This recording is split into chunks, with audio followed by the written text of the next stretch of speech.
Kurnool bus ప్రమాదంపై సమగ్ర విచారణ చేస్తున్నామని తెలంగాణ మంత్రి పొన్నం ప్రభాకర్ తెలియజేశారు. హైదరాబాద్ నుంచి బస్సు బయలుదేరిన నేపథ్యంలో ఘటనపై విచారణకు ఆదేశాలు జారీ చేస్తున్నట్టుగా తెలిపారు. అవసరమైన అన్ని సహాయక చర్యలు కూడా తీసుకుంటామని అన్నారు. ప్రైవేటు బస్సుల వేగ నియంత్రణకు చర్యలు చేపడతామని తెలిపారు.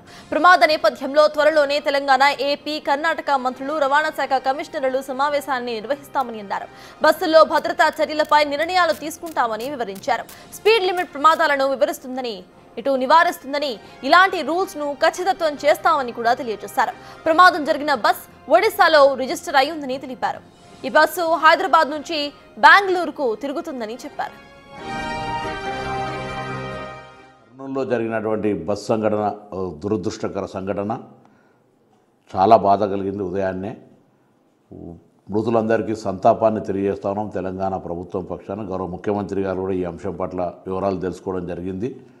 అక్కడ తక్షణంగా తెలంగాణ ప్రభుత్వం నుంచి ఏదైనా సహాయక చర్యలు జరగాల్సి ఉంటే సంబంధిత రవాణా శాఖ అధికారులను కూడా ఆదేశించడం జరిగింది. తెలంగాణకు సంబంధించి అదేవిధంగా ఆంధ్ర రవాణా శాఖ మంత్రి గారితో, జిల్లా కలెక్టర్ గారితో, డిఐజీ గారితో టెలిఫోన్లో మాట్లాడి ఇన్సిడెంట్ యొక్క పూర్తి సమాచారాన్ని తీసుకున్నాం.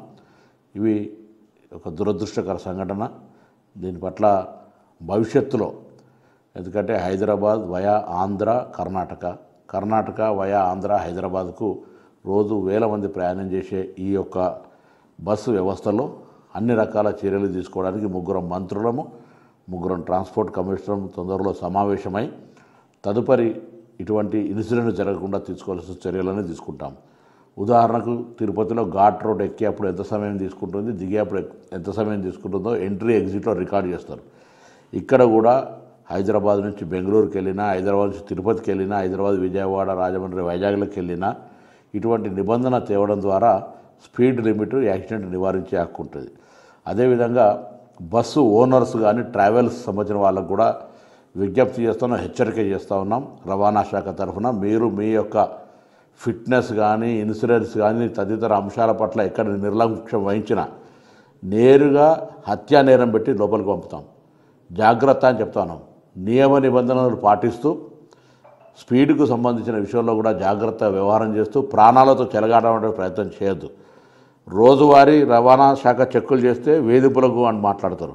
ఇవాళ ఇటువంటి సంఘటనలు జరిగినప్పుడు వాటికి సంబంధించినటువంటి క్లారిఫికేషన్ దొరికే పరిస్థితి ఉండదు. ఇలా ఏది ఏమైనా బస్సు ఒడిశాలో రిజిస్ట్రేషన్ అయింది, హైదరాబాద్ నుంచి బెంగళూరుకి వెళ్తూ ఉంది. అర్ధరాత్రి మోటార్ సైకిల్ బస్ కిందకి వచ్చి ప్రమాదం జరిగింది. ఏదైనా కారణాలు కావచ్చు. తప్పకుండా వీటి పట్ల సంబంధిత గౌరవ ఆంధ్ర మంత్రి, కర్ణాటక మంత్రి, నేను తప్పకుండా దీన్ని కూర్చొని ఏం చేయాలనే ఆలోచన కొద్దీ భవిష్యత్తులో సంఘటన జరగకుండా చర్యలు తీసుకుంటాం. మృతులకు మా సానుభూతి.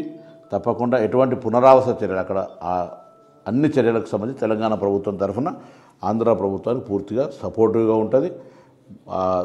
ప్రమాదం నుంచి బయటపడ్డ వాళ్ళందరికీ కూడా ఇప్పటికే ప్రాథమిక సమాచారంలో అన్ని రకాల చికిత్స, దాని తదుపరి అన్ని చర్యలు తీసుకుంటూ ఉన్నారు. కాబట్టి మరొకసారి తెలంగాణ ప్రభుత్వం తరఫున ఈ సంఘటన పట్ల దిగ్భ్రాంతిని వ్యక్తం చేస్తూ కర్నూలు